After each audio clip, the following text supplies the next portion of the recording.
human tragedy and everything that we're involved with. Obviously, safety is the first, and anytime anyone on any of the studies we're involved with finds leaks in safety levels, obviously the first thing that happens is they get reported so they can be repaired immediately.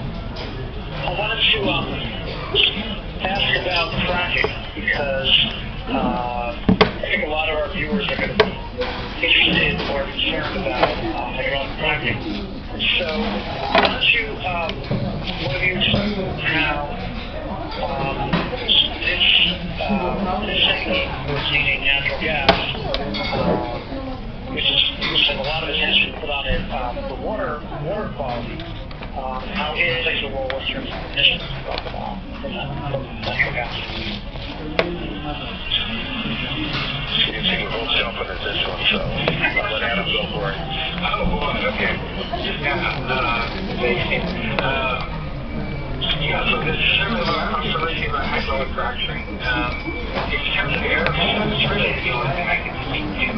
There are also our water quality concerns, both surface water and groundwater, associated with hydraulic fracturing, but I don't work on water, so I can't comment on that. With regard to air emissions, the concern with hydraulic fracturing occurs, and I like Steve's term that he uses for people about. When you hydraulically fracture the well, basically you're injecting any compression fluid, and this is mostly water, some additive chemicals and sand, into the rock at sufficiently high pressure to essentially break this rock up. This rock is essentially impermeable to gas, it's very solid, very tight, not a lot of pore space. By fracturing the rock, you create a whole network of cracks that sometimes extend around 100 feet into the rock formation, and then the gas can escape from the rock formation into the wellbore. What you do is you essentially pressurize the well or the subsurface by pressurizing sort of a can of soda. So in order to get the gas to flow back, what you need to do is essentially pop on it, before you get the soda can analogy, and let all this flow back out, let all the water flow back out to clear the wellbore and to clear the rock formation so that the gas can flow. In early practice, what you do, if the gas infrastructure wasn't in place, was to either flare the gas or in some cases condense it. Flaring is much better than venting because the high level of potential methane is a waste to burn the gas off, but it's a heck of a lot better to burn it off than to just let it escape unoxidized or uncombusted. Increasingly, this has largely been the case for large and very productive wells recently. Companies are applying what's called reduction technology or reducing completion. And this basically involves applying a somewhat more sophisticated separation technology that is low enough pressure to allow for this blowback to occur, or this sort of expulsion of the water to occur, but still you're just grabbing the gas in what's called phase or a three-phase separator to separate out the sand, water, and gas, and you can take that gas and sell it. That's really where we want to be going. Using that gas and selling it and using it for good purposes. In the meantime, flaring it is a lot better. Because there's a lot of controversy about the degree of venting. People will claim really high venting rates. It's not clear that that's the case. Especially as we move forward towards 2015, more and more companies are going to be taking a more responsible approach. Also, one of the interesting things we found in our study is that even if you take some pretty pessimistic assumptions about how much venting is going on, it just doesn't explain this total methane problem. So, you kind of run that, well, I'm kind of just from MIT and previously published a paper where he established methodology to do this, and you run that out, and you're going to provide 10,000 wells using a commercial database, and it just doesn't add up to this is really a fracking story. Fracking may contribute particularly if poor practices are common, but it basically, the end result is that overall this is not a fracking sport. Interestingly, some of the studies in our database were the measurements were taken in the late 1990s, early 2000s, and this kind of fracking was not common. And so, and they found higher emissions as well. So we think that there's evidence from all parts of the industry that there are emissions there. So from our perspective, the study, one of our conclusions was fracking extreme, that this really is not, quote unquote, a fracking story. I want to just turn to Steve, and let's have the last word here. Methane, natural gas is often viewed as a bridge between our fossil fuel present and a future in which renewable sources of energy are our main source of energy. So I want to know from you, do you still feel that that's the case? After the work you've done studying natural gas? So one of the things, as I mentioned earlier, we need to have two objectives when it comes to climate change. We need to reduce the short-lived climate pollutants, the methane that lives in the atmosphere about 12 years, and that's going to help reduce the rate. But we also need to reduce the total amount of carbon. And the rate of warming caused by methane is a rate function. It's like any criteria fluid. It's like sulfur or nitrogen. How much are you putting up today really determines its impact. But carbon is fundamentally different because it sticks around for so long. It's the area under the curve. It's a stock problem. It's how much do we in the aggregate put up? So unless we can go to renewables immediately, which we want to do absolutely the most we can, but we can't get rid of all of the higher carbon fuels needed to put renewables. It's going to take decades. You can argue about how much. If we can substitute those higher carbon fuels for lower carbon fuels while we're pushing as hard as we can on renewables, what you find is you emit significantly less carbon. And because it's the aggregate amount of carbon emitted, not the rate at which it's emitted, you actually cause less future climate change. That's what we ultimately care about for the future. So we need to do two things. We got to push down really hard on methane now and get that rate way down to the minimum. And we have to push down as hard as we can on carbon emissions as quickly as we can. And to do that, we want to get the least amount of fossil fuels, and of the fossil fuels we use, we want to have the lowest carbon content fossil fuels possible. So I don't see how you can accomplish those without going to the most efficient fossil fuel, which is natural gas. Sorry, I'll jump in with I'm totally in agreement there. I think this is exactly the right approach. This is not natural gas or renewable. This is we obviously need renewables in the long term. Let's use natural gas to support them in the short term. And I think that's a solid strategy, especially if we leave these states down. Thank you both for joining us on Science Live. Thanks for those of you and the comments you got. Take care, gentlemen. Really appreciate it. Thanks very much for having me. Okay, bye-bye. Bye. Bye.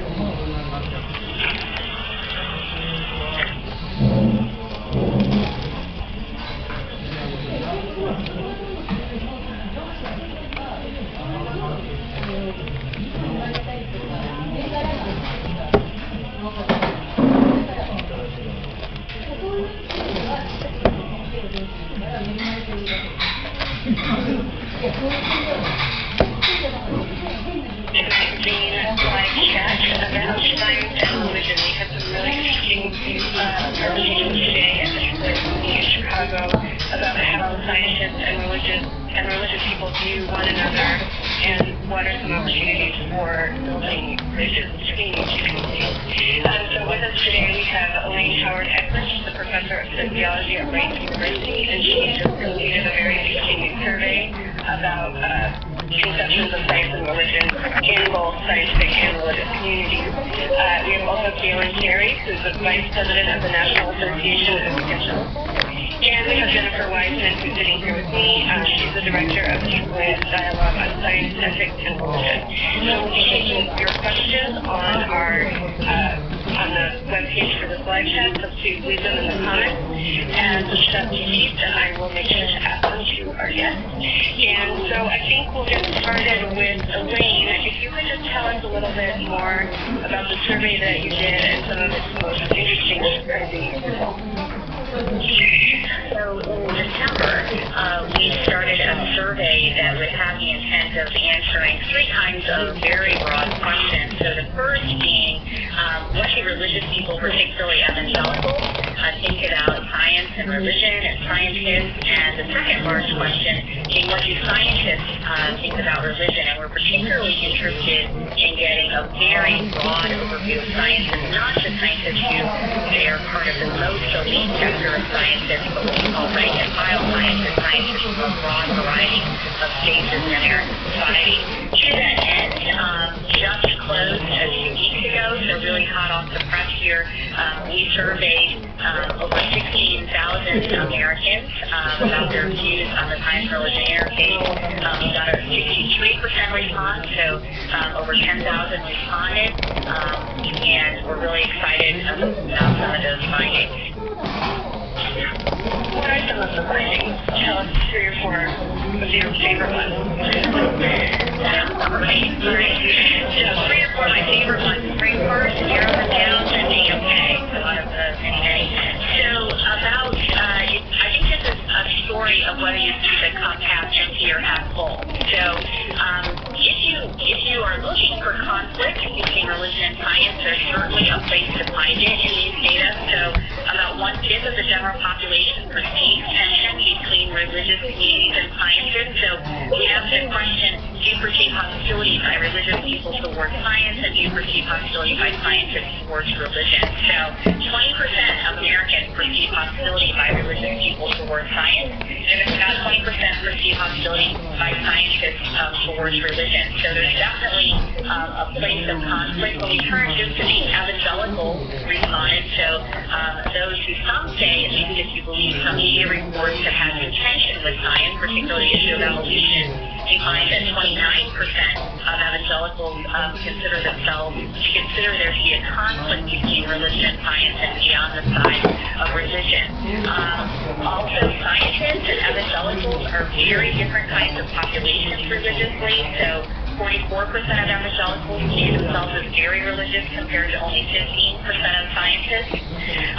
When you turn towards the cup half full side, I think you also see in these data some indication that there is some possibility for dialogue. So we have about 40% of evangelicals saying that science and religion can be very much in collaboration. So 48% and 40% of scientists saying that science and religion can be in collaboration. So there's room for dialogue, but also a very obvious conflict for some.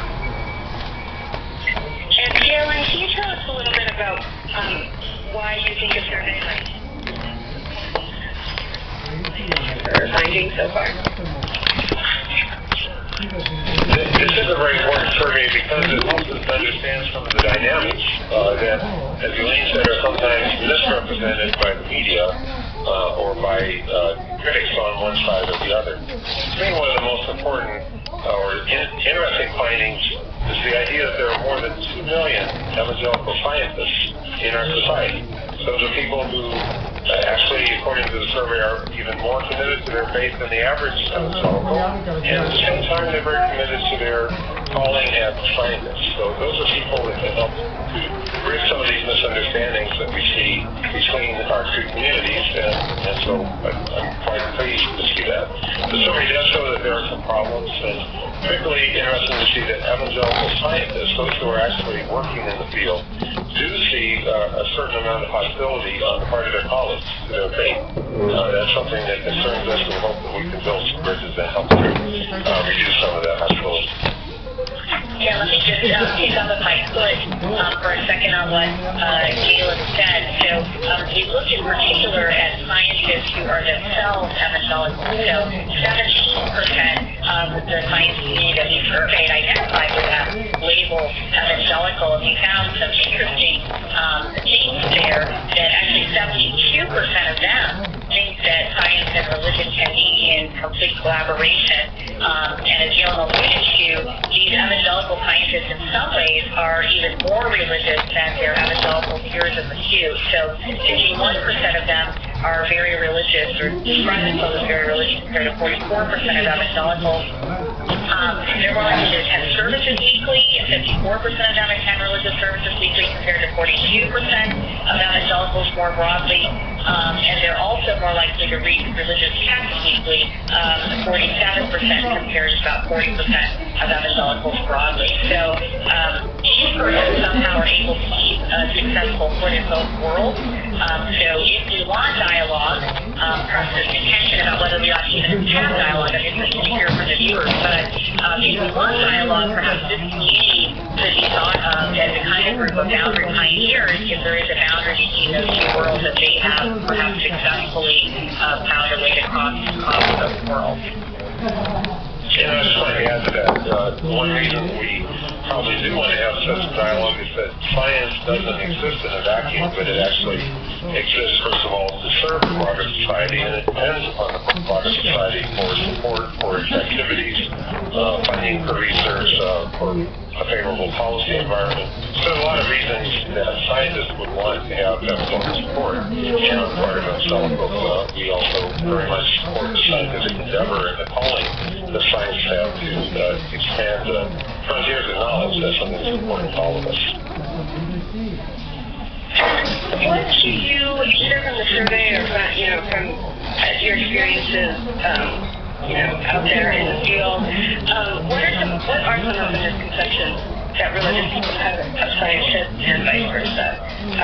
What kinds of stereotypes are being presented in the media or out there in the world? Well, I'm a professor at a university, that I think, has very good students, and university students who think it's not possible for a scientist to be a religious person.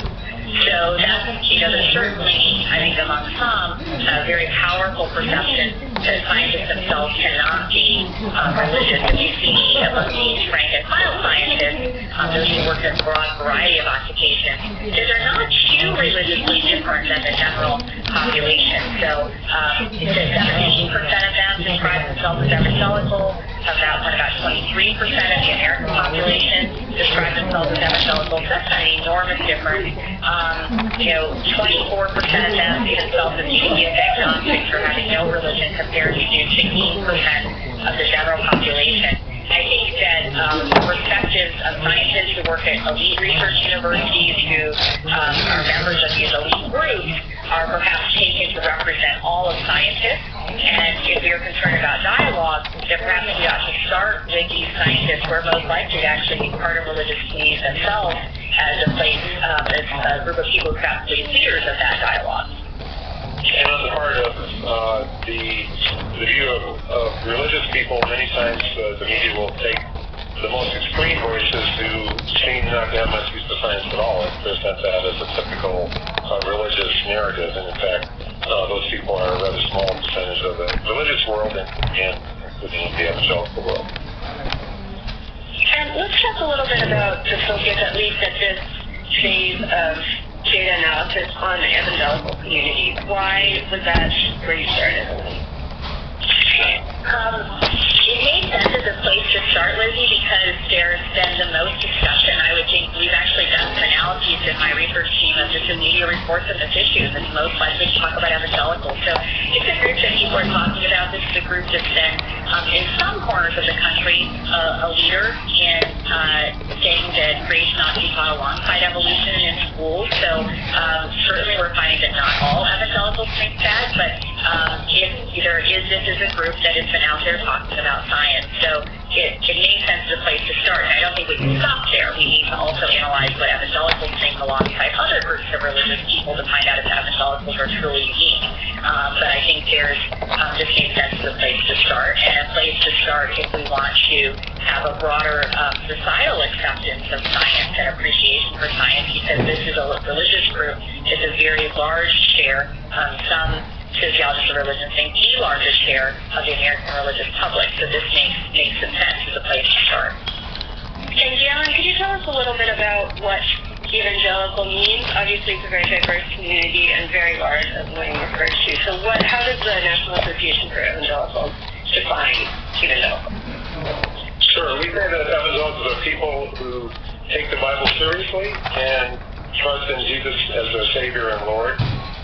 More broadly, evangelicalism is a renewal movement within Christianity. It's people who focus on the Bible as the authority for their way of living, and then focuses on the work of Jesus Christ and how we can have a personal relationship with Christ as the center of our lives, and something that then impacts everything we do, including our occupations, and for those in science, the work they do in their scientific careers.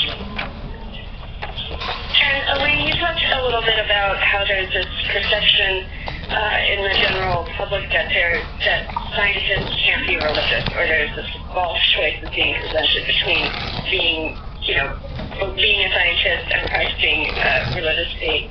What do both of you think that we're losing when science and religion are presented as an either-or choice? Religious people feel like they can't go into science. And I think that's particularly consequential for the future when we're in a situation where we want America to be competitive with other countries in the science educational structure. We want the best and the brightest to go into science. And there's good reason to believe that some of those best and brightest are centered in religious communities. And we just wanted kids who might be talented in these areas to have all the access to science that they can. Obviously, there are implications for the funding of science. There are implications for appreciation of science.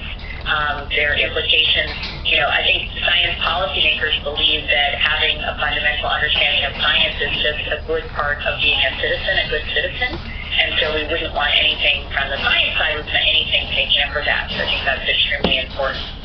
And I would add that science is not something which is conducted in a vacuum. It's a part of the broader national life, economic life, educational life of a nation. And so having the participation of the whole society, and particularly having voices that bring a moral sensibility to the conversation is quite important, so that the work of science is done for the service of the common good. Jennifer, do you have any comments on that? What are we losing if we present a false choice between religion and science? Well, I think, as Dr. Eklund said, we're losing a lot of potential science talent. We, as scientists, we want to be very clear about the kinds of questions that science can address, and not to sort of overreach into some of these bigger questions that science is not well equipped to address, and thereby not disenfranchising science talent out there unnecessarily. So I think we want a couple things. We want to make sure that all the potential science talent out there is not unnecessarily distanced from science based on misperception of science. But we also want to be able to communicate our science results to as broad an audience as we can. That's what serving society is all about. And if our message is muddled by some misperceptions that we as scientists have about religious groups or that religious groups have about us, that makes it more difficult to make the results of science to be of maximum benefit to the most people. So I think there are many reasons why we want to make sure that this perception, that's what this project is all about, is gauging perceptions, right or wrong, that people have, making sure that we can kind of move as much as we can away from misperception so that we can have more honest dialogue, maybe not agreement on everything, but at least have more constructive conversations and understanding that there might be some underlying assumptions and things going on in people's minds that might not be accurate. So this whole project from the scientist point of view is very interesting because it gauges not just people's opinions on this science topic or that, but on their perceptions. What are the perceptions that religious groups have about scientists and about the importance of science itself? And do scientists come across in a way that we don't really even realize we're coming across, in a way that's not constructive to dialogue? And also it's interesting because the survey goes into how scientists perceive religious groups, right or wrong. And I like the way the survey is looking at a broad swath of people in scientific careers, the kinds of folks that people on the street would think of as their neighborhood scientists, if you will.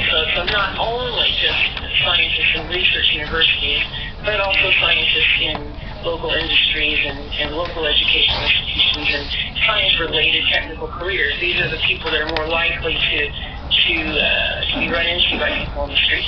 So I think these perceptions are very important because they can actually either enhance or hamper our efforts as scientists to share the results of science with the broader public.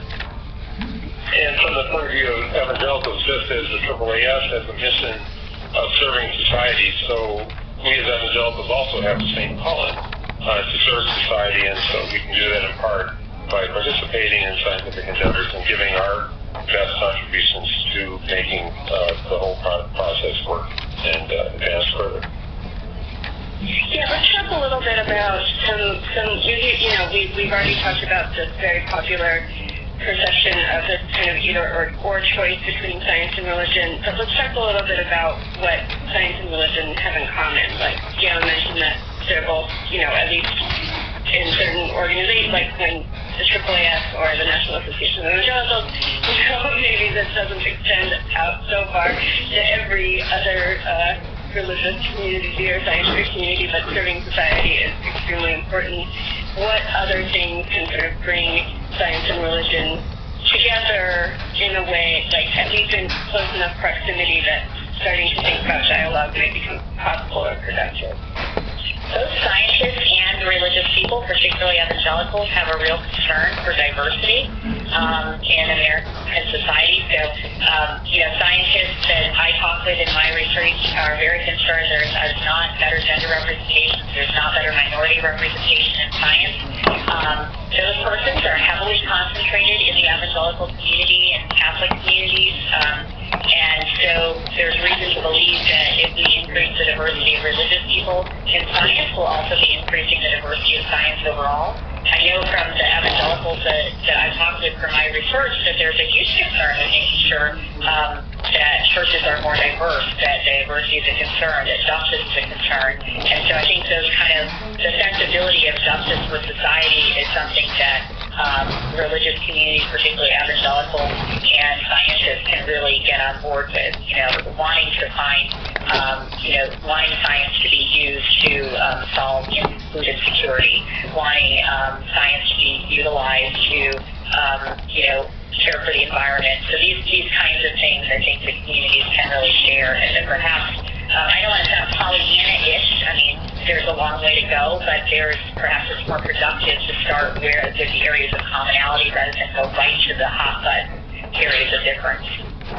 Yes, and we share a common vocation of pursuing truth as well. For Christians, we believe that all truth is God's truth, as St. Augustine said.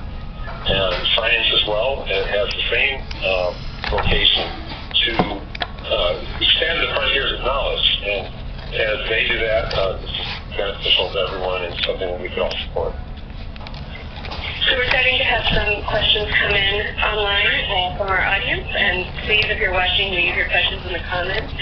This question comes from Adam Shapiro. Is there any sense of certain scientific fields being more or less attractive to people identifying as religious?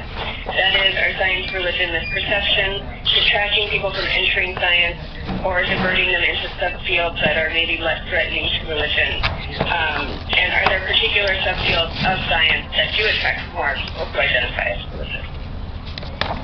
So we're going to be able to analyze that with these survey data. We're not quite there yet. From broader research that I've done among academic scientists, we would be led to believe that people who are religious are less likely to go to research universities to work as scientists. And so there ought to be a lot of discussion about why that's the case, but that seems to be pretty incontrovertible that that's the case. So in this population of rank and file scientists, 72% describe themselves as evangelical. In other research I've done, a survey I conducted at this point 8 years ago, only less than 2% of scientists who work at top research universities describe themselves as evangelical. There's a real difference there. So I'd say the kinds of spaces where they do science is different. There's some overrepresentation And as we look at research on college majors and things like that, there's some over-representation of evangelicals, at least in science vocations that we would think of as helping people, such as medicine, more applied forms of science. And so I'm interested to see in these research when we get to the point of, we're taking the major and translating it into actually being a working scientist, if that's true in these data too. So stay tuned. Don't think this is all there is. So we just started crunching the numbers for this data, but we'll be able to talk about that kind of thing. I think it's some pretty interesting, exciting ways. Another question from the internet. This is a question for Robin. Do you think that religious principles and norms have to be adapted to the modern scientific realities? As you know, there were a set of concessions in favor of science after the Second Council. So how would you describe the scope of possible further concessions? And if further concessions are made, would religion be in danger of losing its importance and role in society? Maybe, Galen, you can tackle that. Usually can help to answer that question. I think the word concessions is an interesting one, and I'm not sure that would be the word I would use to describe the way in which we engage.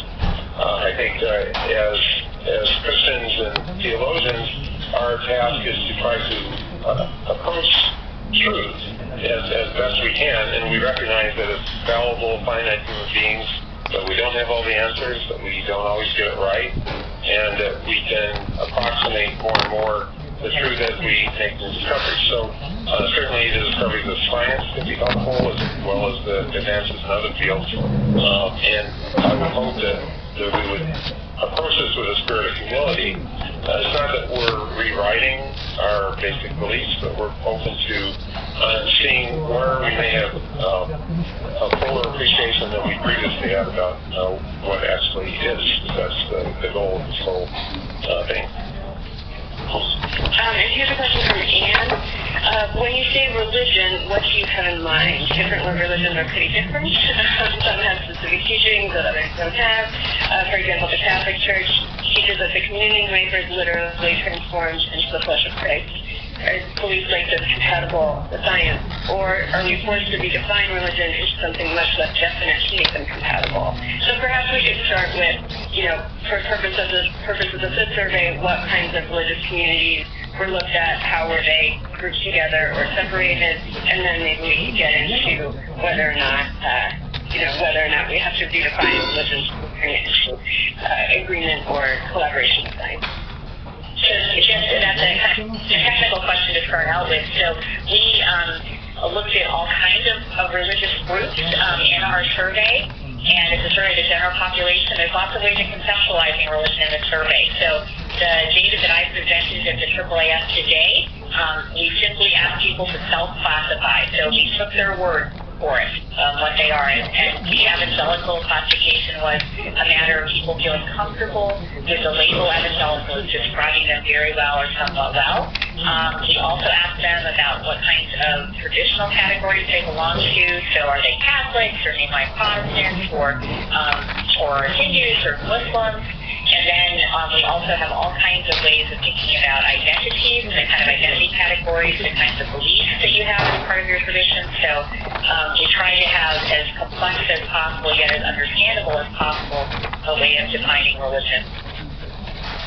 As to the question of theology, we have to have, there are some things that science is very good at measuring and exploring and examining, and there's others that it is not at all put forth. And to ask a scientist to provide data on a spiritual reality is really not respecting the proper role that they have to play. And similarly, as you wouldn't ask a pastor to give you a scientific theory, based on his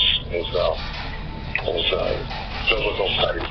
So we respect the fact that science has a role to play. It studies basically the material reality. It doesn't have a way to study spiritual reality. It doesn't mean that spiritual reality isn't there. We believe it is, but that it has to be approached using different methods and tools. And so I think Elaine, you alluded earlier to these sort of hot button issues and maybe starting in a place of more collaborative place before we get to something, like teaching evolution or creationism in schools, or even climate change, which is, has become politically controversial right now. So did your survey ask people about any of these hot button issues in particular? Can you talk a little bit about that? Yeah, it did, Lizzie. Thank you. So we asked what they believe about creation and evolution, and we allowed, unlike some other surveys, a really broad variety of responses that were pretty fine-tuned. And so I'm going to give you just the top 4 choices among all that we asked that describe this population. So a strict creationist account, so this we labeled as God created the universe, the earth, and all of life within the past 10,000 years.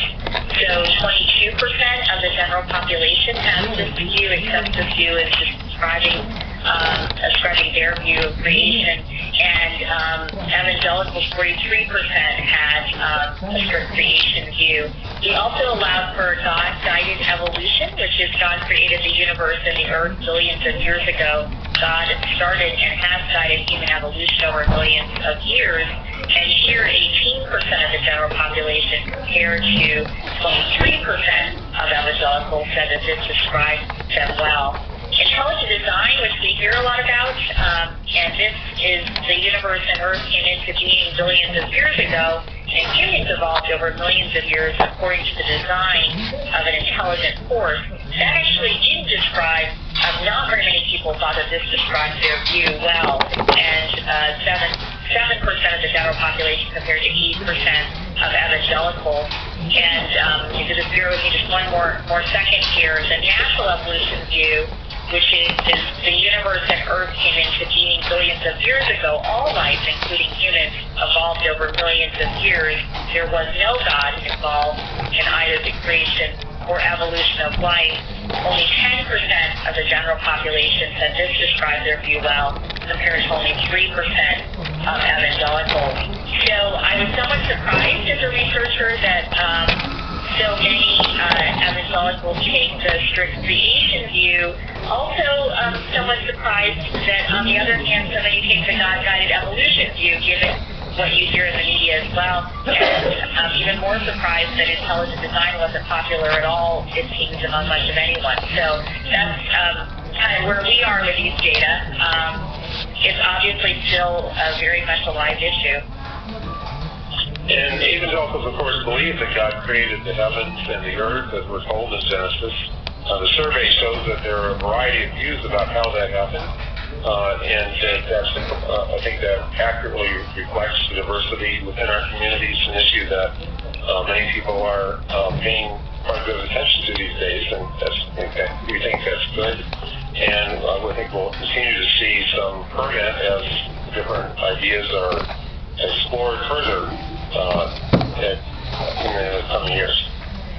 And you may not have as extensive analyses of these data yet, but did the survey, Elaine, ask about any other similar kind of hot-button political issues that you're just waiting to find out what we think? Yeah, we did.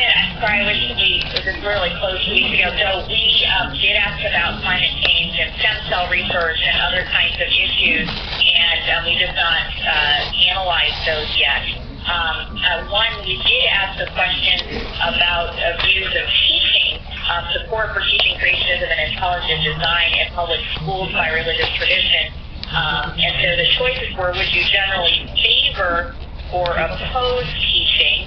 And then the choice of creationism instead of evolution in public schools, the percent that strongly favor among evangelical Protestants is 42% compared to 13% of mainline Protestants, so Episcopal and Methodist and other mainline denominations. Catholics, 10% of Catholics say they would strongly favor teaching creationism instead of evolution. And then there's other kinds of response from other religious groups. So creationism along with evolution in public schools, 25% of evangelicals favor this compared to 18% of mainline Protestants, 17% of Catholics. So evangelicals on the whole, more strongly favor teaching creationism and evolution in public schools when compared to other groups. But I think you need to hold something like that alongside the fact that evangelicals in general seem to have pretty strong support for science, or at least as much support as the general public does. So we also found that there's really no appreciable difference between evangelicals and other persons of the general population, say, in the likelihood of asking a scientist a question about science. In general, Americans are not hugely likely to do that, 14%, but are likely to go with an actual living scientist with a question about science. But evangelicals aren't less likely than any other group in the American public. So you see some kind of appreciation for science among the community, but then definitely the evolution issue and potentially other issues, there's more tension. Certainly